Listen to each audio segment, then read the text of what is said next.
दो बैलों की कथा के माध्यम से प्रेमचंद ने कृषक समाज और पशुओं के भावात्मक संबंध का वर्णन किया है। इस कहानी में उन्होंने यह भी बताया है कि स्वतंत्रता सहज ही नहीं मिलती, उसके लिए बार बार संघर्ष करना पड़ता है।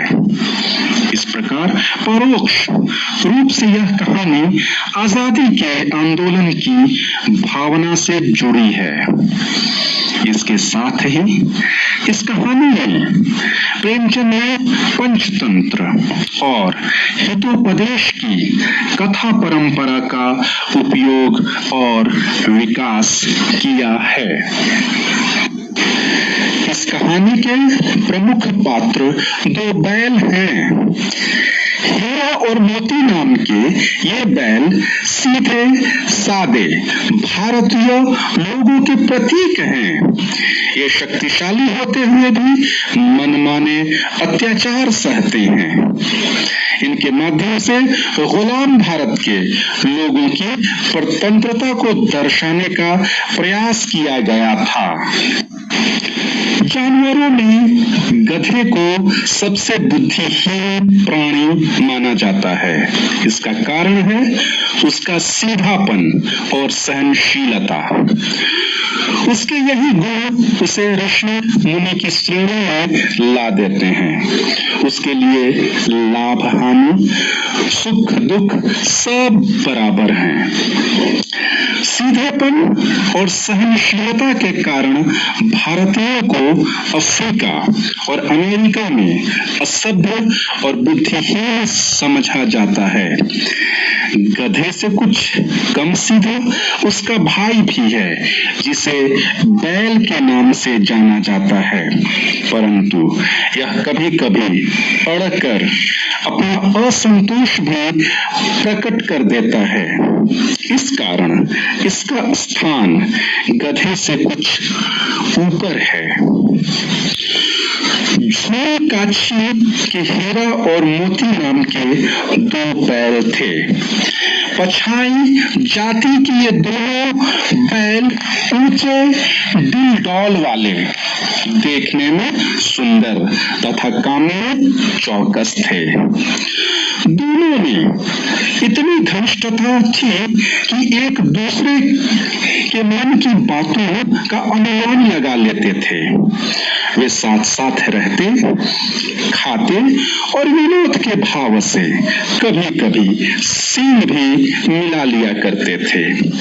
वे एक दूसरे के काम का जोर अपने कंधे पर लेने की कोशिश करते। दिन भर काम के बाद शाम को एक दूसरे को सूंघकर और चाटकर दोनों एक साथ ही नाद में मुंह डालते और साथ ही मुंह उठाते थे। संयोग से एक बार झूले ने दोनों बैलों को अपने ससुराल भेज दिया। बैलों को लगा कि उन्हें बेच दिया गया है। अपना इस तरह से बेचा जाना उन्हें अच्छा नहीं लगा। उन्हें अपने साथ ले जाने में झूरी के साले गया को बहुत परेशानी हुई। गया उन्हें आगे की ओर खींचता तो वे पीछे को बल लगाते। नई जगह और नए लोग हीरा और मोती को अच्छे नहीं लग रहे थे।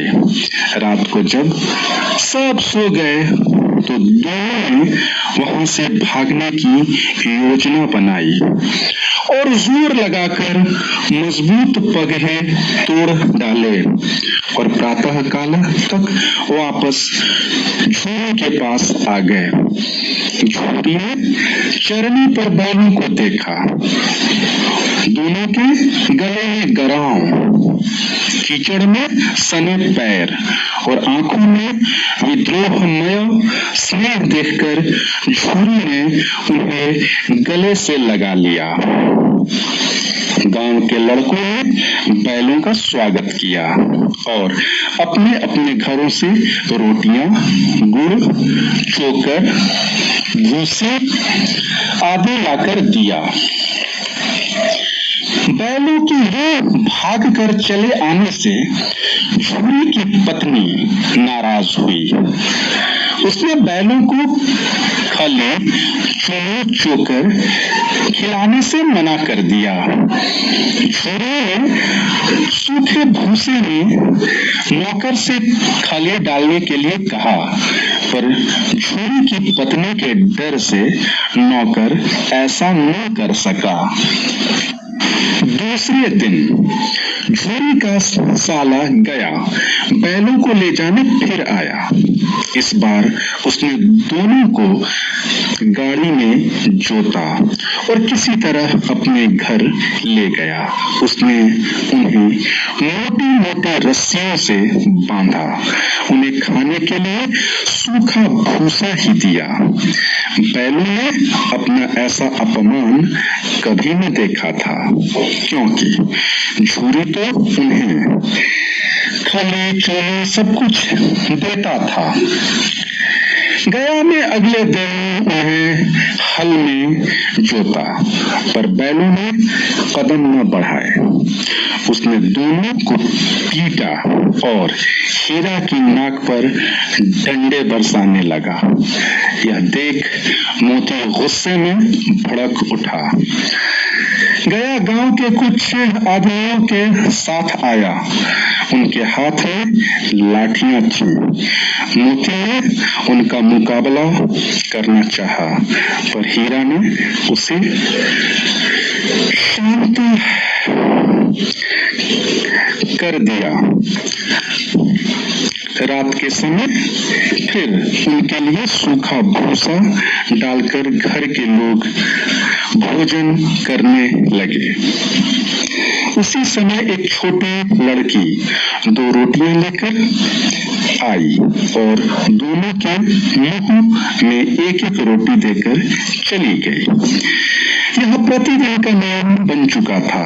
दोनों दिन भर जोते जाते, डंडे खाते, शाम को थान पर बांध दिए जाते और रात को वही लड़की 2 रोटियां खिला जाती।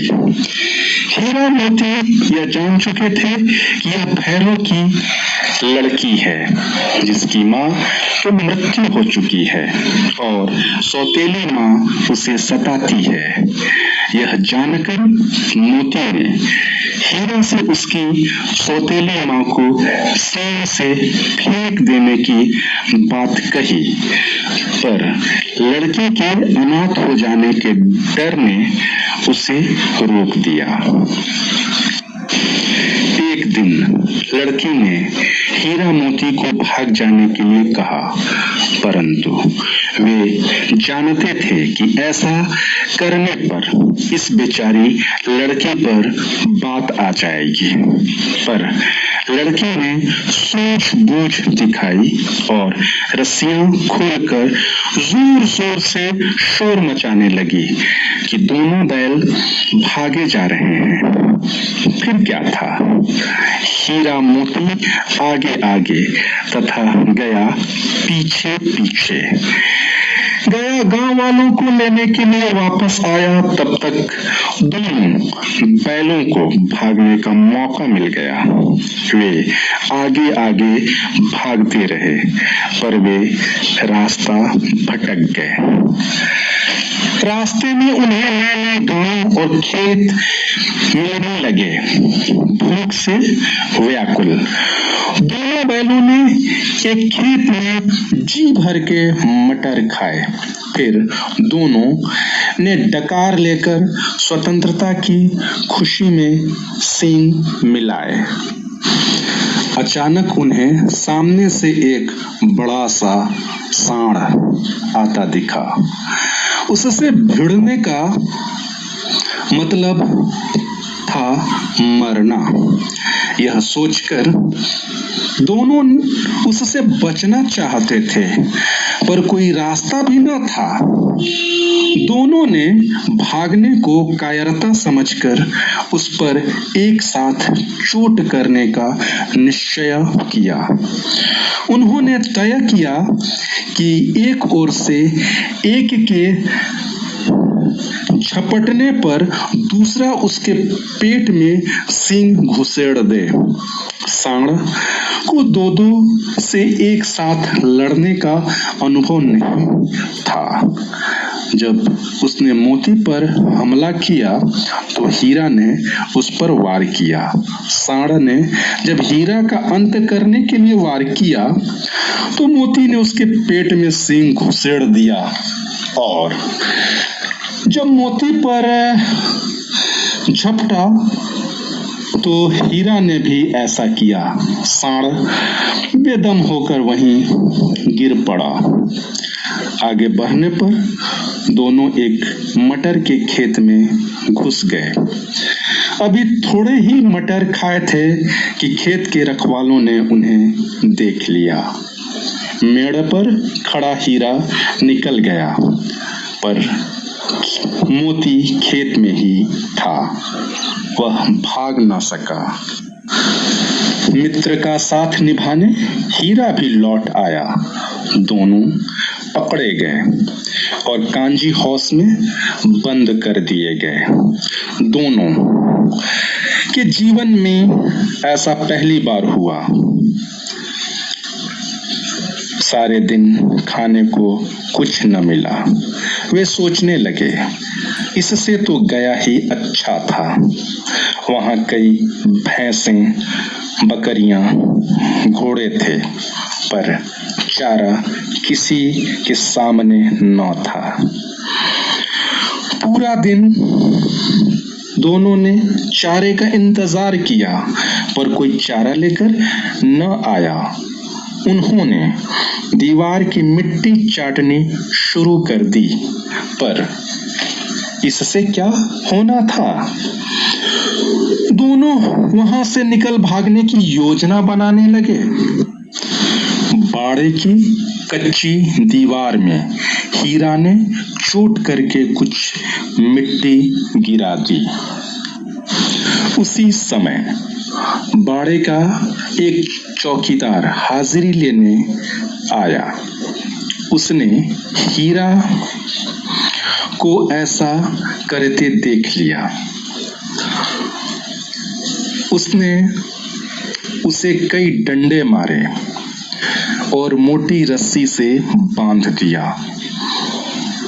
फिर भी दोनों ने दीवार गिराना जारी रखा। 2 घंटे के बाद आधी दीवार गिर गई।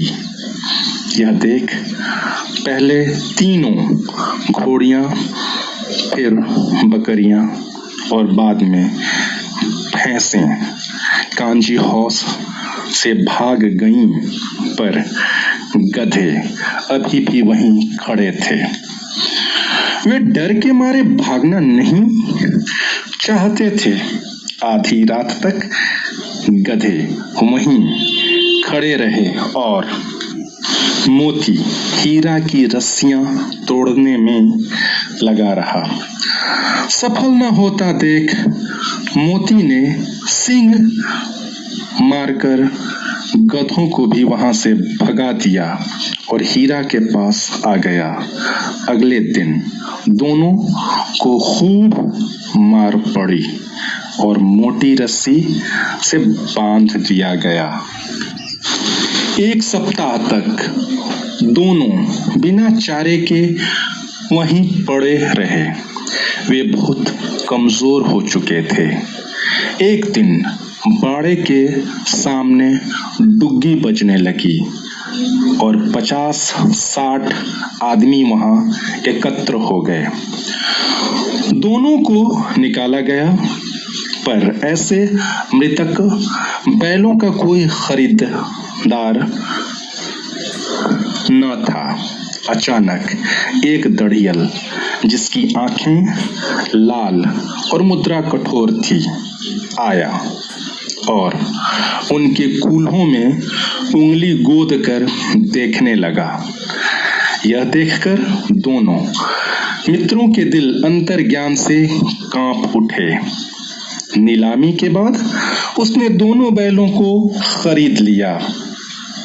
डर के मारे हीरा मोती उसके साथ गिरते पड़ते भागने लगे, क्योंकि जरा सी चाल कम होते ही वह डंडा मार देता था। राह में गाय बैलों को हरे हरे खेत में चराता देखकर उन्हें अपने भाग्य पर रोना आ रहा था। सहसा हीरा मोती को वह रास्ता परिचित सा लगा। गया उसी रास्ते से उन्हें ले गया था। वही खेत, बाग और गांव उन्हें मिलने लगे। उनकी थकान और दुर्बलता गायब हो उठी। उन्हें अपना खेत और कुआं पहचान में आ गया। अपना घर निकट देखकर दोनों तेजी से भागे और अपने थान पर जाकर ही रुके। उन्हें यूं आया देख छुरी ने बारी बारी से उन्हें गले लगाया। अब दड़ियल ने आकर उनकी रस्सियां पकड़ ली। यह देखकर छुरी ने कहा, ये तो मेरे बैल हैं। इस पर दड़ियल ने कहा, तुम्हारे बैल कैसे? मैं इन्हें मवेशी खाने से नीलाम लिए आता हूँ। यह कहकर वह जबरदस्ती उन्हें ले जाने की कोशिश करने लगा। उसी समय मोती ने सींग चलाया। दड़ियल डर के मारे भागने लगा। यह देख मोती दड़ियल के पीछे भागने लगा और उसे गांव के बाहर खदेड़ दिया। अंत में हार कर दड़ियल चला गया। थोड़ी ही देर में छुरी ने नादों में खली, चूनी, चोकर और दाना भर दिया। दोनों मित्र खाने लगे। गांव में उत्सव छा गया। मालकिन ने भी दोनों के माथे चूम लिए।